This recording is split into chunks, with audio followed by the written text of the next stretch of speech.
Hi, this is John from Flat Cat Gear. Today I'm doing an elaboration on another video I made earlier talking about the Sawyer and the Sawyer Mini. A lot of interesting things you can do with the data. Again, my background is engineering, so I crunch these numbers all the time.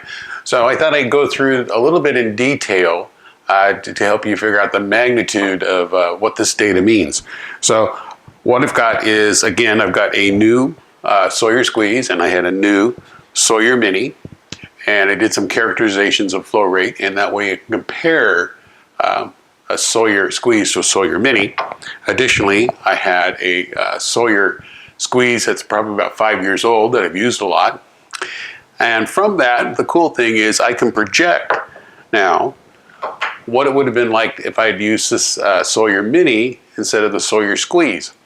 And I think you'll find that the results come back and match a lot of what people are reporting, that the Sawyer Mini just clogs too quickly. And now I've got some numbers to actually back that up. So there's a little bit of math involved. I'm going to show you some of these slides and then I'll walk you through it and come up with, talk about my conclusion. Here's the raw data that we used in our earlier experiment. You can see that we're looking at flow rate as a function of time. In general, we're measuring how long it takes to filter 500 milliliters. Then you need to establish a baseline, so we decided to use the area of an unused Sawyer squeeze as our baseline and compare all the filters relative to that. We're using area as a variable, and you can see it as a cap A. We also have some subscripts that help define that. So for the squeeze, we have subscript squeeze, mini subscript mini. For the used versions, we've added a slight subscript, the underscored U, to identify the variable as used. Now we can emulate the area of the different configurations by comparing the flow rate that we measured earlier. Given all the parameters the same, the only difference would be what would be considered the effective filter area A. By comparing a brand new Sawyer squeeze to the one that's about 5 years old, you can see we can actually determine what percentage of the area has actually been clogged. And this is important as we transpose this to the Sawyer Mini.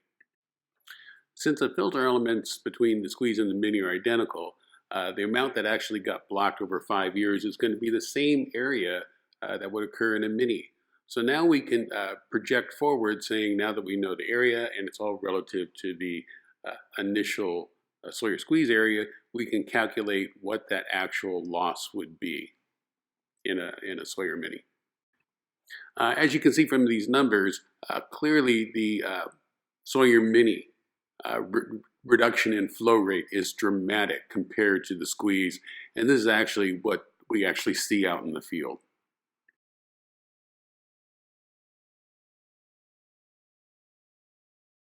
I know that there's a little bit of math involved, and some of it, it's questionable how accurate the test is, but it does tell you a trend, and the trend is that the Sawyer filter, it has so much surface area that small changes don't affect the performance that much, where in the Sawyer Mini, the area is so small, it's much more sensitive to clogging. And you can see that in the flow rate and the projected flow rate and how dramatically it changed doing an apples to apples comparison over a 5-year period.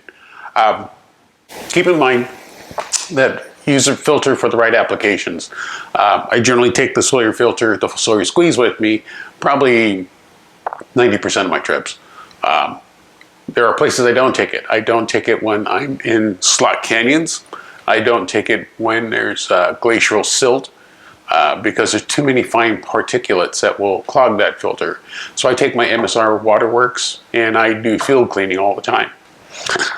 So the Mini, if you're going to go to a place where the water quality is pretty good, I would take the Mini. I think they're cheap enough that I would consider it basically a one-season filter. Do your backpacking, and just chuck it at the end of the season. It's not that expensive. So come visit us at www.flatcatgear.com.